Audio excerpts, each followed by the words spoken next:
तू ही निरंकार, खुशी दो जहाँ की मिलेंगी यहीं से, लिए जाओ संतो माँ की आशीषी। दो जहाँ, यह लोक जहाँ हम शरीर करके रह रहे हैं, और परलोक जहाँ हमारा सूक्ष्म शरीर बसना चाहिए, जीते जी अविनाशी के संग, अंतर्यामी के संग, अपने अंशी के संग। परलोक पर लग जाने चाहिए इस हंस के, इसी उड़ा दो, आत्मरूपी हंस को उड़ा दो, इस पक्षी को उड़ा दो, जीते जी अभी समय है। और फिर जो खुशियाँ मिलेंगी,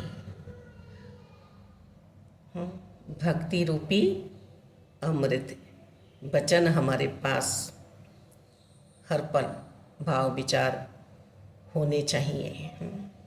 आनंद रूपी फल में हम हर पल वास करें।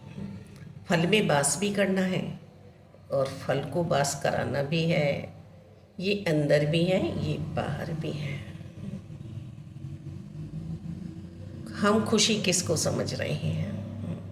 किसी को एकदम जवाब दे देना, किसी को एकदम ऐसा व्यवहार करके दिखाना कि इसका दिल दुखी हो जाए। हम जो आगे देंगे ना, वही पीछे लौट के हमारे पास वापस आएगा। जैसी बॉल फेंकेंगे वैसी बॉल ही हमारे पास आएगी। यदि बुरे सोचों की, भावों की फेंकेंगे तो वो आएगी, और यदि अच्छे भाव विचारों की फेंकेंगे तो वो हमारे पास आएगी। हम भौतिकता में भी देखें ना, हमारे पास लाल रंग की बॉल है, ब्लैक है, वाइट है, जैसी भी है, तो वो ही वापिस आनी है गद्दा खा के, है ना। तो इसलिए अच्छा, जो भी हमारे जीवन में घटनाएं घट रही हैं, कहते हैं ना, अभी अभी एक बात ऐसी ही पता चली कि इतना अच्छा उस बच्चे का जीवन बचपन से देखा है, बहुत ही मर्यादाओं में रहते हुए फैमिली में भी, और बहुत ही अच्छा जीवन उस बच्चे ने बिताया। उम्र भी कुछ नहीं है, अभी पता चला कि कैंसर की पीड़ित हो रही है वो, कैंसर से।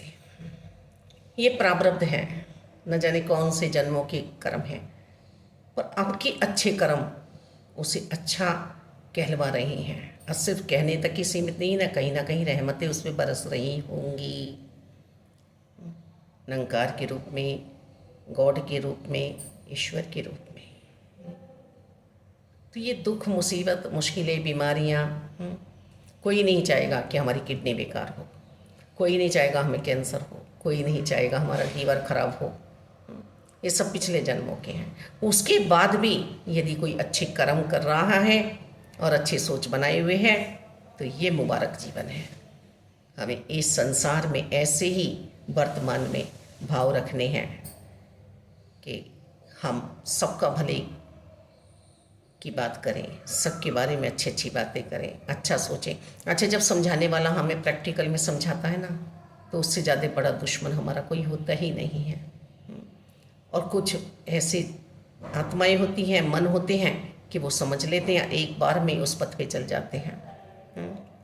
एक बच्ची को हम समझाते हैं कि आपको किसी को बद्दुआ नहीं देनी है, आपके साथ का चाहे कोई भी बुरा कर ले, हाँ, उसे हम दुआएं देते हुए देखते हैं।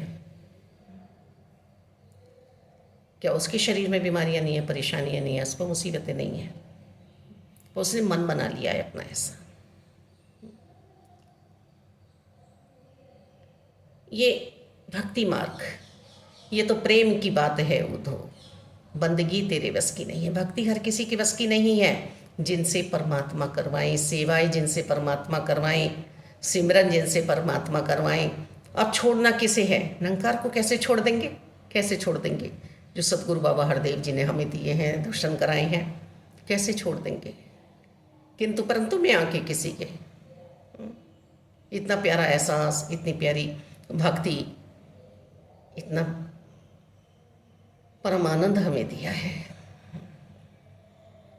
तो जीते जी परलोक की बातें हो जाएं, निरंकार की बातें हो जाएं, साकार सतगुरु जी की सेवाएं हो जाएं। इससे बड़भागी समय और कोई हमारे पास नहीं है। दो जहां की खुशियां हमें सतगुरु माता सुदीक्षा जी दे रही हैं। हमें समझना होगा तन मन धन हम मजबूत करना चाहते हैं, हमें चाहिए, तो सिर्फ और सिर्फ भक्ति करें, आनंद में रहें, सबके भले की कामना करें, सबके लिए अच्छा सोचें, ना कोई मेरा ना कोई बेगाना है। खुशी दो जहाँ की मिलेंगी यहीं से, लिए जाओ संतो माँ की आशीषी। संसार में भी यदि हम अपनी माँ को, ज़्यादातर बेटे के लिए कहा जाता है, क्योंकि बेटियां तो जाके दूसरों का घर बसाती हैं, जब भी उसे धर्म पत्नी कहा गया है कि पति के धर्म को अपनाते हुए और उस धर्म को पूरा करे, उसके परिवार को पूरा करे, उसके परिवार को निभाए। तो बेटे से भी यही आस लगाई जाती है कि अपने माता पिता को निभाए, जिम्मेदारियां करे। अभी फिल्म स्टार गोविंदा का भी वीडियो देख रही थी दासी, तो वो भी यही कह रहे थे कि मुझ में कोई औकात ही नहीं थी, कोई ऐसी कला ही नहीं थी कि मैं इतना सुपरस्टार बन गया, सिर्फ माँ की सेवा से, माँ के आशीर्वादों से। तो यहाँ तो टॉपिक ही आज ऐसा मिला है, जो ये बातें भाव बन रही हैं। खुशी दो जहाँ की मिलेंगी यहीं से, लिए जाओ संतो माँ की आशीषी। मेहरबान हैं ये, कदरदान हैं ये, अंग संग प्रभु की पहचान है ये, लिए जाओ संतो गुरु की आशीषी। सदगुरु जिस पे रीझते हैं उसे निरंकार मिल जाता है, और निरंकार जिस पे रीझता है उसे संत प्यारे मिल जाते हैं, सतगुरु जी मिल जाते हैं। इसे छोटी अवस्था ना समझें, अपनी शर्माएं ना, यही परम अवस्था है, यही परम अवस्था है जो हमें संत प्यारे मिले हैं। आओ हम सब भक्ति कर लें, नेकियों से भरपूर अपना मन कर लें, जीवन सुंदर बना लें अपना। समय पे जो सेवा है उसे प्यार से निभाएं, मालिक कर्तव्य समझें अपना, अधिकार नहीं जताना है, प्यार प्यार प्यार। धन्यवाद जी।